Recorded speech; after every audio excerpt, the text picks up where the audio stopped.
Hello everyone and welcome back to the Great Book of Grudges. My name is Nathan and we're back with a Total War Warhammer video. Today we're going to expand on yesterday's video by jumping into our missing character series, where we'll discuss their lore, the rules on the tabletop, and how they could be implemented into Total War Warhammer. Today's topic will be Neferata, the Queen of Mysteries. So without further ado, let's begin. To better introduce this character to those who might not be aware of her, we will read over her entry into the Warhammer Fantasy Battles 5th edition army book for the vampire counts. Just a heads up, while she was included in a later edition, that of Warhammer the End Times, it's better to explain the lore that more or less will sync up to Total War Warhammer, as we're currently not in an end time scenario, and her 5th edition entry would pair rather well with the current timeline of Total War Warhammer.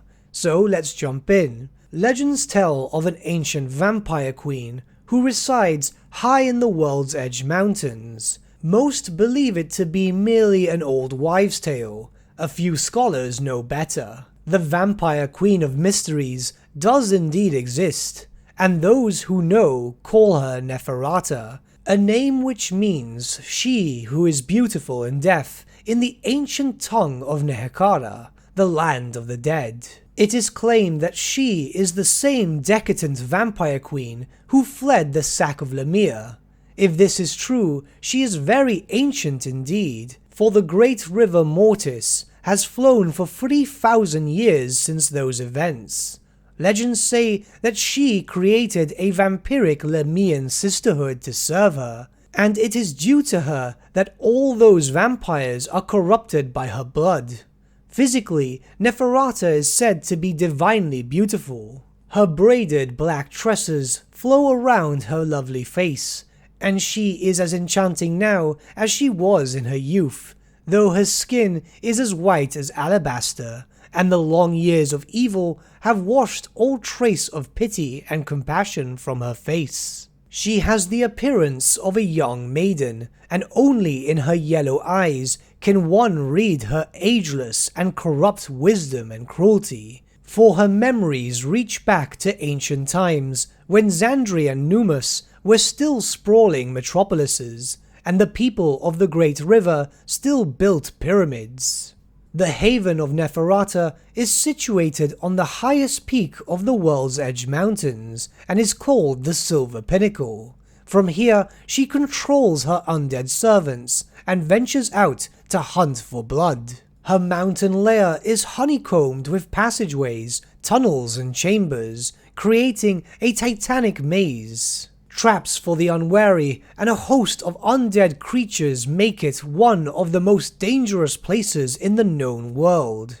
At the heart of the maze of the Silver Pinnacle are situated the quarters of Neferata. Her opulent chambers are an echo of the splendor of her royal palace in Lemire. Forgotten treasures of old, golden masks, and rare gemstones glitter in the dark, illuminated only by the dim light of the silver-coated skulls that serve as her lamps. Here Neferata lays on a divan, drinking the blood of handsome youths from golden cups, and listening as her undead courtiers play harps, pipes, and lutes to amuse her. Vampires of the Lemian sisterhood are her eyes and ears in the outside world, and using the information from their reports, she plots and weaves a web of intrigue, for the queen dreams of enslaving all the vampires of the known world and returning to ancient Lemire at the head of an undead army, reclaiming her throne and rebuilding the great Temple of Blood.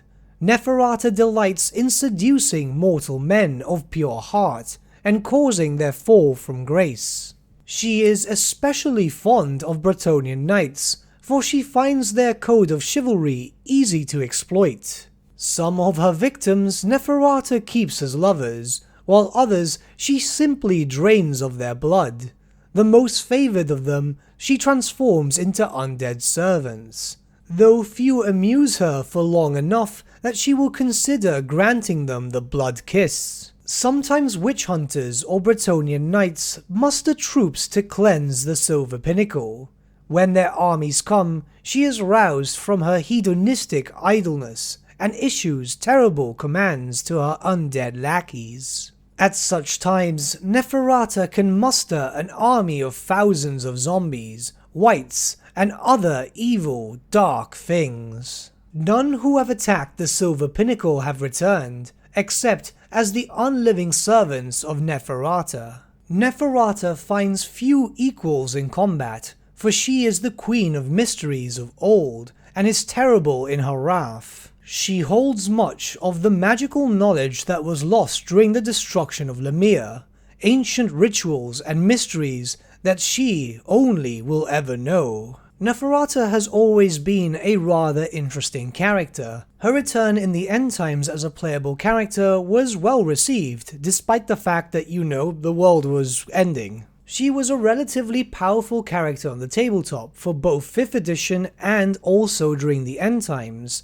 And to better explain that, we'll go over her stats and her rules in the tabletop for 5th edition, where she had a very high weapon skill, a large amount of attacks, and could easily be a frontline character. She was also a hybrid melee caster. Neferata back then had access to the lore of necromancy, which is known as the lore of vampires in Total War Warhammer, but also had access to her own unique spell known as Shadowblood. The spell went as follows. Instead of her average spells, Neferata could use her blood to power the horrifying spell known as Shadowblood. The Vampire Queen opens wounds on her palms while uttering an ancient incantation. Her blood would burst from the wounds. The blood itself was more potent than any poison of any serpent, and bursts into flames upon contact with anything. This spell would then act as a magic missile, which would do a high amount of damage.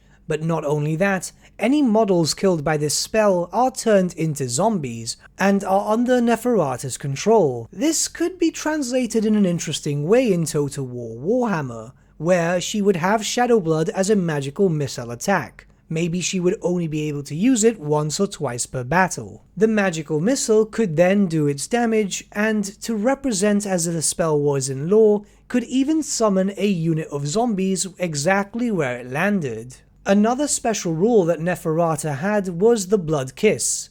If Neferata kills a character in hand-to-hand combat, she can grant the Blood Kiss to a single, lucky individual. This turns the slain character into a vampire thrall, who is now under control of the undead player. All items would be retained, all mounts would be turned into its vampiric counterpart, and so on. While we already have a Blood Kiss mechanic in Total War Warhammer, this is how you unlock other characters and so on, it could be interesting if this was used in another way, where if she kills a generic character on the battlefield, that character will be revived for a few minutes as a thrall, a White King or otherwise. This would be a campaign-only battle mechanic, but I think it works rather well. Again, yes, the Blood Kiss is already a mechanic, but bear in mind that the Warlock Engineer and Ikit Claw both had different variants of the Doom Rocket, so something like this could easily come in place or be renamed.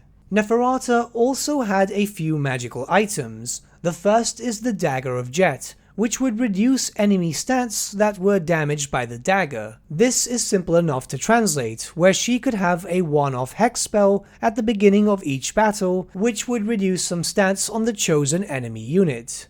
The next would be the Ruby Ring. The item itself gave her regeneration, which is kinda redundant for a vampire who will normally have a form of regeneration anyway, so maybe it could be translated into a healing spell. Or better yet said, more like a potion so you don't have to spend any winds of magic. And finally, Bastet, her familiar, a black cat that Neferata brings with her everywhere.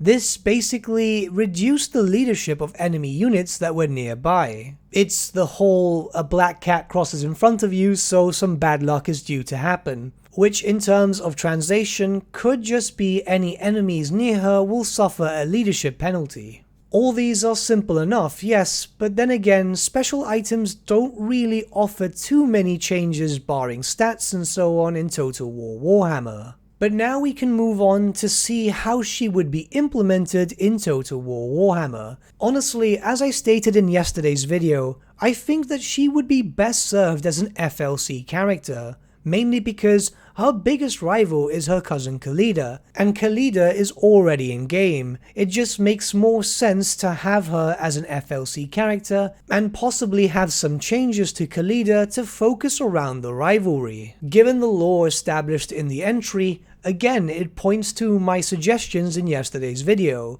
where she would begin at the Silver Pinnacle. Her campaign should center around the reconquest of Lemire. Perhaps there could also be some interesting final battle, where after retaking and upgrading Lemire to its final tier, an event battle would trigger, where Khalida has now summoned a mighty army to finally put her cousin to rest, and achieve the revenge she sought so many millennia ago. Family versus family is a rather cool concept, and it fits so well. As a thought, since Neferata works around intrigue and spies and so on, it would make sense for her to also have access to the high elf mechanic known as intrigue at court. And yes, while this mechanic already is heavily used by all the high elf lords, it could be argued that it also would fit her just as well. And perhaps the mechanic could also be expanded upon a little further specifically for her,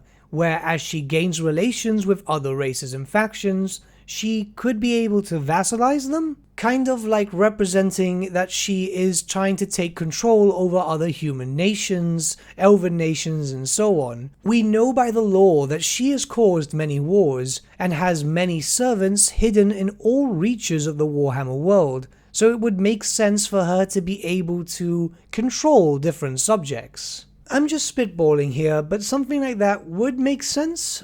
It all depends on how it could be implemented, of course. But what do you guys think about Neferata as a possible FLC character? I know a lot of people would like to see her as a DLC focused character, but I believe that she could be better served as this, and the spotlight could go to another character which already has a bunch of missing units or has some sort of rivalry that could be used as a plot point. Let me know your thoughts in the comments below, and let's start a bit of a discussion. But with that, my friends, we've come to the end of our video. Thank you so much for watching. If you did enjoy the video, might I suggest giving the video a like, or even subscribing to the channel, as it really does help us out.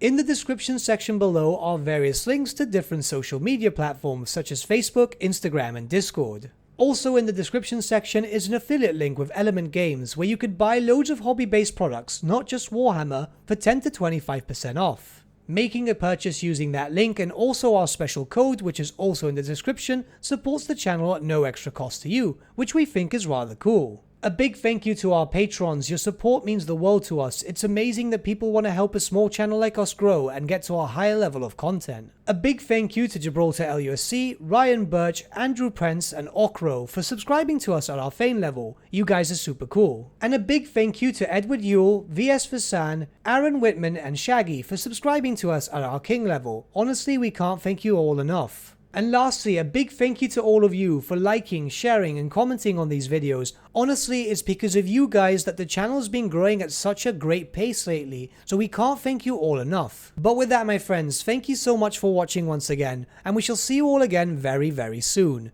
Have a good day.